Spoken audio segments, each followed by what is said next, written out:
Estamos de volta com o programa de entrevista. Hoje eu converso com César Augusto Torres. César, de prefeito, de articulador político para escritor, como é que aconteceu essa transição?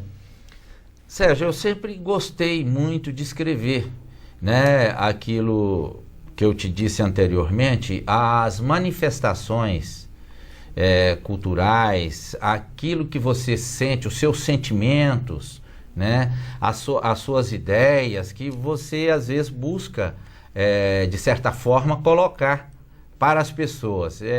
Igual eu disse, né? Tem pessoas que manifestam, né, os seus pensamentos, né, os seus conceitos através da música, através de teatro, e eu gosto de colocar no papel. E ocorreu assim, para mim foi até surpresa, porque eu escrevia e sempre tenho guardado muitas coisas, e um dia eu resolvi mandar, né, o manuscrito para uma editora em São Paulo. Mas isso foi o quê? Você foi provocado por alguém? Alguém não, que não. já tinha lido? De onde veio esse despertamento, essa coragem? Não, porque eu sempre via divulgação de editoras dizendo publique livros, publique o seu livro, e sempre pensando em fazê-lo. Mas faltava um pouquinho a coragem de mostrar o meu trabalho. Eu sempre fui um pouco introvertido, sempre escrevia, e nem minha família sabia dos meus trabalhos. Não. Inclusive eu mandei para a editora, e para minha surpresa, a editora faz um contato comigo quase 30 dias depois que eu mandei o manuscrito, e já mandando um contrato para eu assinar. Olha. De publicação de exclusividade do livro. Aquilo me surpreendeu. Até então ninguém sabia. Assinei o contrato, devolvi o contrato, a editora publicou o livro. Quando saíram os primeiros livros, eu pedi uma remessa para mim, vieram 20 exemplares. Quando chegaram os livros, que a minha família teve conhecimento. Foi um baque? Foi, todo mundo assustou com o livro, falou, olha, mas a família toda. Aí eu mandei para meus irmãos, cada um recebendo e assustando com o exemplar na mão. Mas né? Você sempre gostou de ler, sempre gostou de arte? Muito, eu gosto disso muito. Aí as pessoas sabiam. Isso eu sempre gostei muito, e na verdade a história de Messias, ela tem muito a ver com a vida nossa, vamos dizer, o meu desenvolvimento as experiências cultural, que você viveu social, quando experiências de vida. Por isso foi mais fácil escrever? Foi. Iniciar escrevendo? Exato. O processo de criação seu nesse livro, História de Messias, que a gente vai falar um pouco mais adiante, mas ele foi ao longo da sua juventude, ou foi num determinado momento que você falou, vou começar a escrever aqui, e aí começou a se lembrar das experiências e ao mesmo tempo os questionamentos desse assunto que norteavam essas experiências foram surgindo no papel? Como é que aconteceu?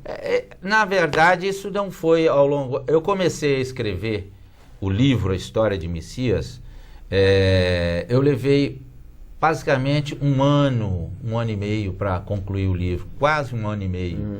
Eu fui colocando e aquilo foi dando vida e foi se transformando de fato numa história, uma trama interessante, onde eu colocava todos os questionamentos que eu vivi e que eu não tinha a quem recorrer. E ao longo dos anos eu fui buscando informações e conhecimentos e acabei transformando numa história de ficção, e que ela passa dentro da história os fatos atuais, como o celibato, né, como eu falo aqui também sobre os dogmas. Como se trata o pecado dentro da igreja, enfim, exatamente. Né? E aí você deve ter chocado mais ainda, porque primeiro foi surpresa ver você escrever, ver um livro seu, e depois você ainda mexe num ponto, às vezes, tão polêmico, um tabu que ainda existe. Tabu. Tá aqui, olha, deixa eu mostrar para a câmera, A História de Messias, Celibato e o Pecado. E o César escreve de uma forma, olha, é um livro de história, de narrativa, né? Olha, com o propósito de criar uma discussão a respeito dos caminhos seguidos pelas igrejas e a interpretação da Bíblia como um livro sagrado, a história de Messias, uma ficção que traz todo um questionamento sobre os caminhos da Igreja Católica ao longo da sua existência. Não queremos que os leitores entendam que o objetivo é desconsiderar a importância histórica da evolução dos povos na cultura e nos limites que a Igreja ajudou para o desenvolvimento sociocultural, principalmente no Brasil. Contudo, nem sempre os meios justificam os fins. Quando se trata da espiritualidade, o livro sagrado sempre prevalecerá sobre todas as vontades e acima dos objetivos de qualquer pessoa ou instituição. Aí, quem começa a ler o livro pode até pensar que você, das duas, uma, ou é um católico revoltado, algum ex-seminarista, alguém que não se conformava dentro da igreja com os dogmas em que eram impostos, ou que você seja um crente evangélico, protestante, fervoroso, que discorda frontalmente do que existe dentro da Igreja Católica e às vezes quer colocar o assunto de uma forma pejorativa ou irônica, essa discussão. Mas nem uma coisa nem outra, né? Você tinha pai católico, mãe evangélica e ficava no meio desse universo com uma crise de identidade. Exatamente. Isso provavelmente você observa no livro que tem tudo a ver. A história que eu criei em torno desses questionamentos não tem dúvida. Era questionamentos que eu tinha e que não tinha como recorrer. E por isso inclusive, eu sempre fui cristão, né? Sou muito fervoroso, mas eu não tinha uma identidade religiosa, como você diz. Às vezes eu frequentava uma igreja evangélica, uma igreja católica, e ficava sempre num fogo cruzado. Até outras religiões você chegou a procurar? Cheguei a frequentar, inclusive, centro espírita, já tive em alguns, né? E essa formação cultural e religiosa minha, ela veio a partir do momento em que eu busquei conhecer, né, todos esses princípios e essas doutrinas, para que eu pudesse chegar à conclusão de que, de fato, para mim, era verdadeiro e importante na vida espiritual. E essas questões, por que elas não são... Você acha que, aliás, deixa eu mudar a pergunta. Você acha que elas são debatidas menos do que deveriam? Essas questões de dentro da igreja? Sincretismo religioso, enfim. Eu acredito que são debatidas, de vez em quando você vê, mas não da forma... com a importância necessária, mesmo porque nós sabemos que o ser humano e as limitações deles, hoje, às vezes ele coloca limite em função da lei, mas a espiritualidade também é um limitador das ações do ser humano. Ela faz uma reflexão, né, da vida, e ele passa a ter temor a alguma coisa. E esse temor a Deus, ele é muito importante. Ele coloca as pessoas numa outra dimensão de social, coloca as pessoas num relacionamento diferenciado. Agora, de alguma forma, as dúvidas que você levanta, os questionamentos que você levanta no livro, as respostas que eventualmente você sugere, todo esse processo traz alguma coisa nova à discussão em torno do celibato, do sincretismo religioso e da própria forma como o pecado era ou é tratado dentro da igreja? Eu acredito que sim, porque quando eu faço todas as referências das doutrinas, dos dogmas, eu busco dentro da Bíblia, né, as explicações e a história, né, o personagem principal da história, ele vive todos esses problemas e tem dentro da história, buscando os textos bíblicos, todas as informações e as respostas que ele buscava. Só para poder dizer que a primeira entrevista, aí alguém chega e fala assim, olha, chega pro personagem principal, né? Sim, e pergunta, você já fez sexo alguma vez? Nessa hora, Messias ficou vermelho e bastante constrangido. O Messias é um jovem. E bastante constrangido, demorando um pouco para responder, mas disse, não, senhor. Já sentiu vontade? Sim, respondeu ainda, apresentando um certo rubor na face, realçando o constrangimento e evitando olhar para o seu interlocutor. Sabia que os seminaristas são obrigados a se abster de sexo.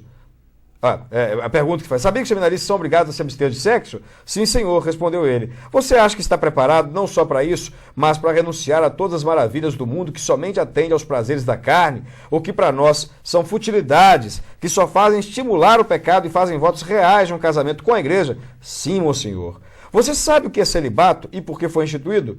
Sei o que é celibato, mas o porquê ainda não. Também às vezes nem interessa, né?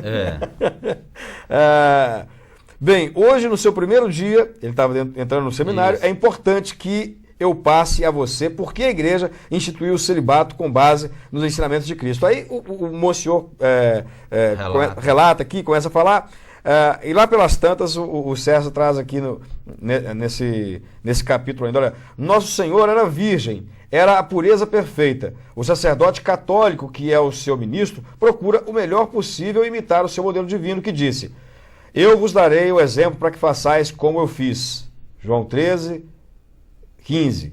E São Paulo acrescenta: sede os imitadores de Deus como filhos queridos. Efésios 5, versículo 1. Aí vem aqui uma série de citações bíblicas justificando essa ideia que a igreja traz, o conceito que traz do celibato. Mas e aí? Essa questão, embora tenha tantas citações e coisa e tal, ainda hoje é muito, muito, muito discutida. É muito discutido. Mas se é necessário mesmo? Essas citações para justificar, a igreja justificando. Mas mais na frente você observa que também na Bíblia nós justificamos também a necessidade do casamento. Claro, evidente. Né? E que o pastor de ovelhas, é bom que ele se case, né? Contradiz a informação que o monsenhor passou para ele. Claro. Então, é por aí que eu vou questionando, colocando a posição da igreja e questionando dentro da Bíblia a orientação realmente que o livro sagrado nos oferece. Né? De certa forma, o que você procura é questionar a doutrina ou o doutrinador? Não, seria mais a doutrina, né? Porque, na verdade, o doutrinador, aí ele faz parte de um processo, de um sistema pré-concebido e que ele não tem a mínima autonomia de mudar. Mas será que não tem mesmo? A questão é exatamente essa. E que em algum momento você traz, sim, no seu, como uma pessoa que não teve a quem recorrer e que tem dúvidas. E como personagem principal, que é um jovem que sai para o mundo e vive uma experiência nova, você traz à tona também a seguinte discussão. Por que, por exemplo, no caso da igreja, a direção da igreja ainda discute pouco essa questão? Por que é um tabu dentro da própria igreja? Padres que de repente pensam o contrário não manifestam a sua contrariedade, talvez por um receio de causar algum transtorno, constrangimento dentro das lideranças da igreja. E por que a direção da igreja, o Papa não traz à tona esse questionamento? Por que é discutido tão pouco onde poderia ser discutido? Eu acredito o seguinte, que a igreja católica, como você sabe, ela é secular e ela teve uma sua influência em toda a Europa e no Brasil com muita intensidade. Ela, de fato, ela conduziu, né, toda a cultura religiosa do nosso país.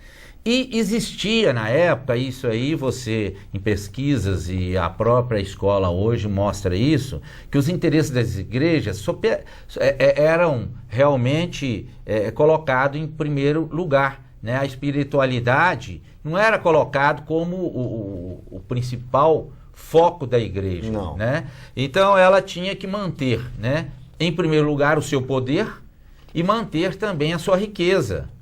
E o celibato foi uma forma que eles acharam de conseguir com que o patrimônio adquirido pela igreja não fosse transferido para a família dos padres. Uhum. Então foi uma forma de manter a riqueza e o patrimônio adquirido pelas igrejas preso, sendo que o Vaticano já chegou a ter uma fortuna incalculável, né?